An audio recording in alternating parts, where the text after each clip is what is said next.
flyweight division if he didn't. We've been talking. No. That's not true. We've been talking about shutting down the flyweight division for about 3 years. Oh, really? Yeah. You don't gotta be a UFC historian to know that the flyweight division has been the source of great promotional headache throughout the history of its existence in the company.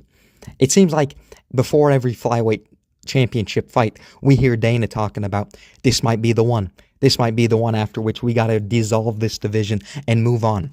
I don't think the division is at risk of being removed from the company at this point, but it is certainly not in a healthy state. I think it is the least successful division from the standpoint of gathering the attention of the fans.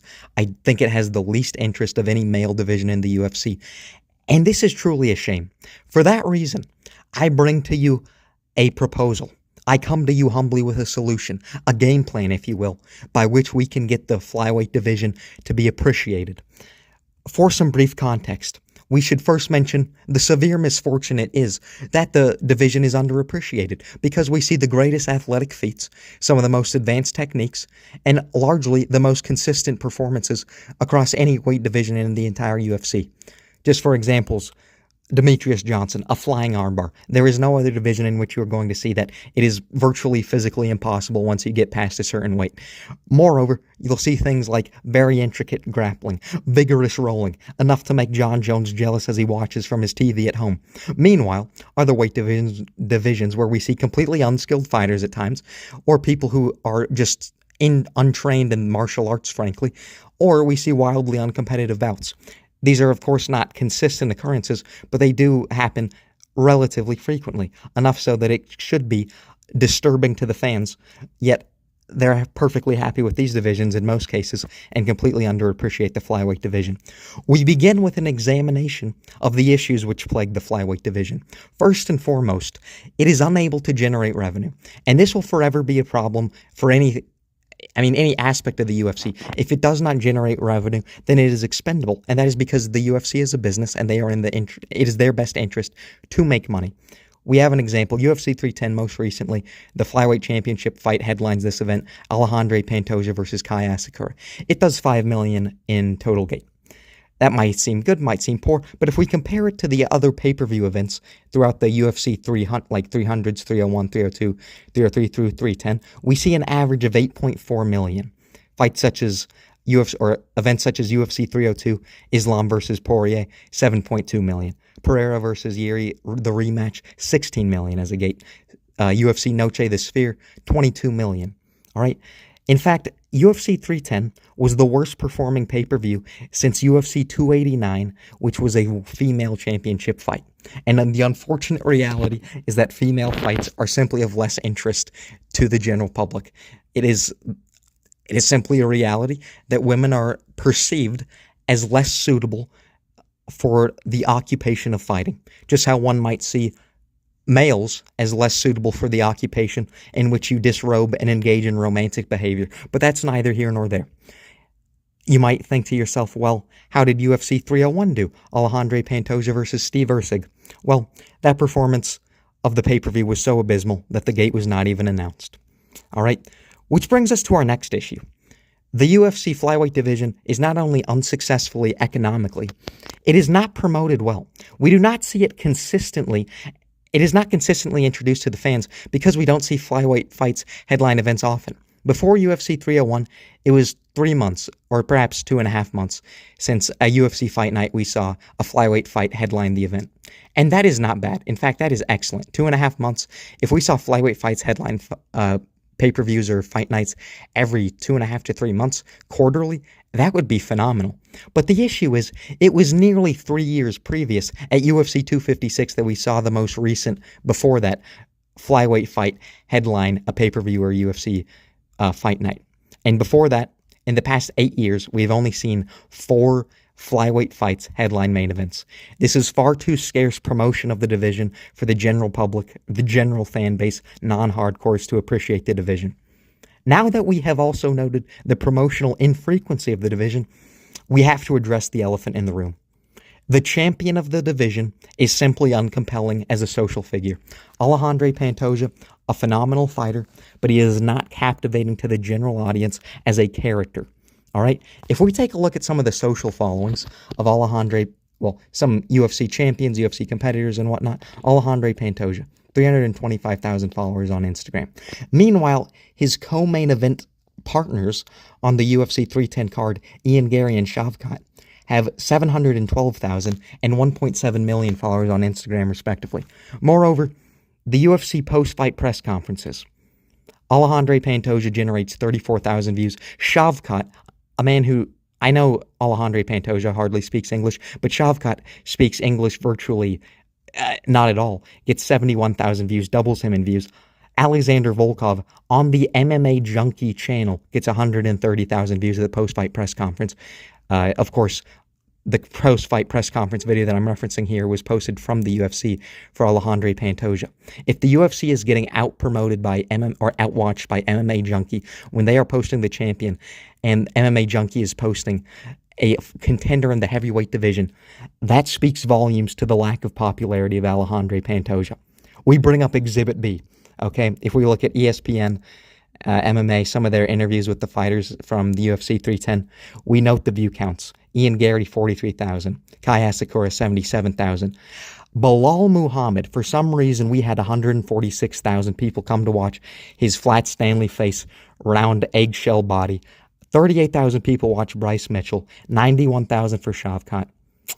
Alejandro Pantoja generates a whopping 20,000 viewers. He is not captivating as a character, and this is reflected by his interviews.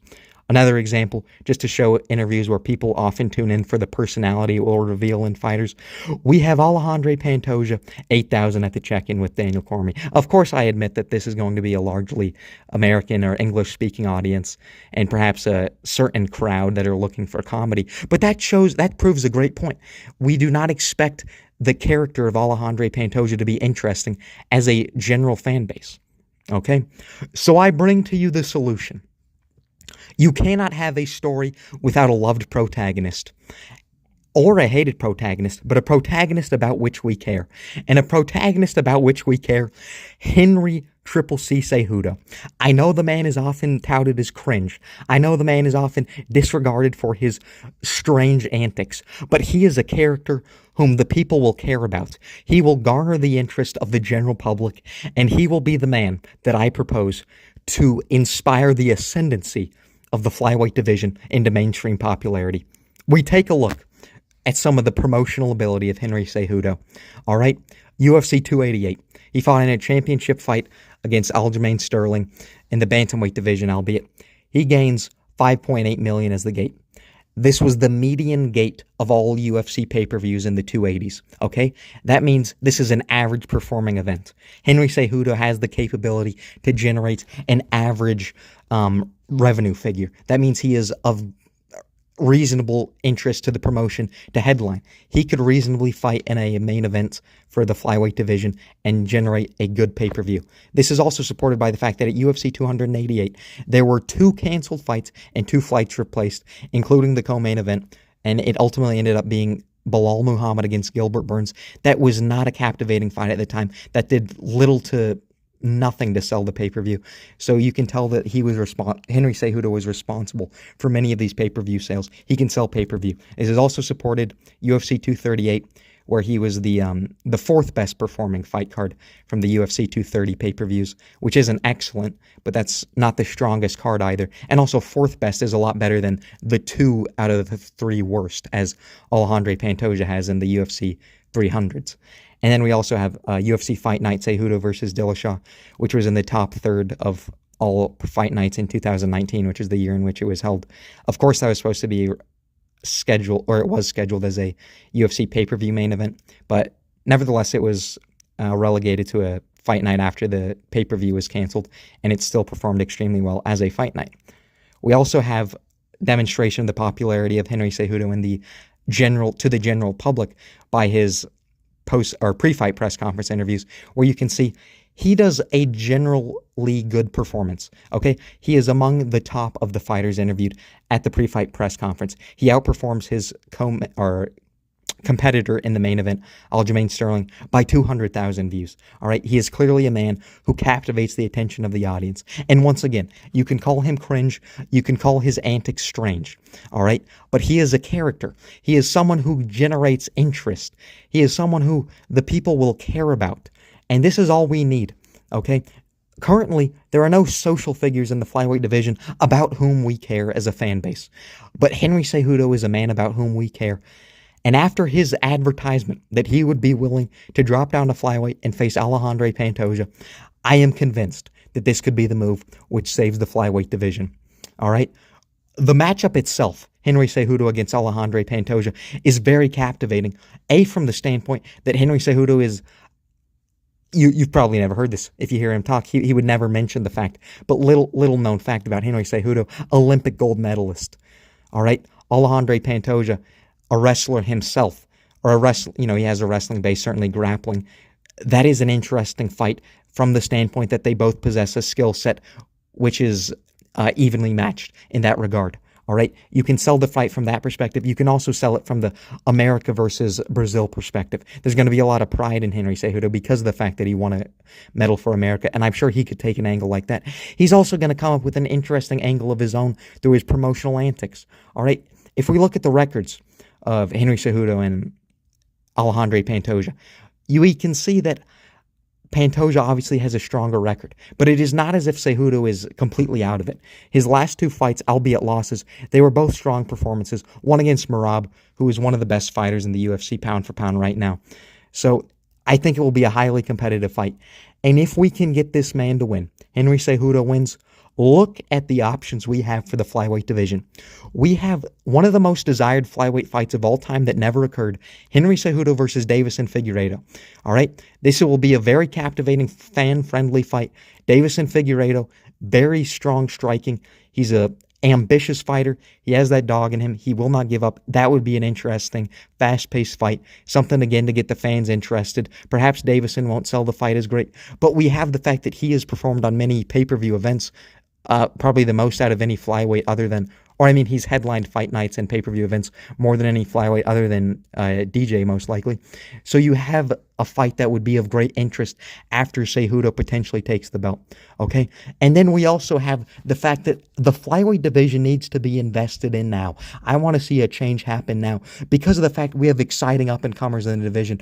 I suppose it might be a bit of an exaggeration to call Manel Kape an up-and-comer, but look at this. The guy has phenomenal striking. Coming off that win over Bruno Silva at Tampa, he looked phenomenal. The guy looked like the Flash in there. The movement, the counter-striking, so precise.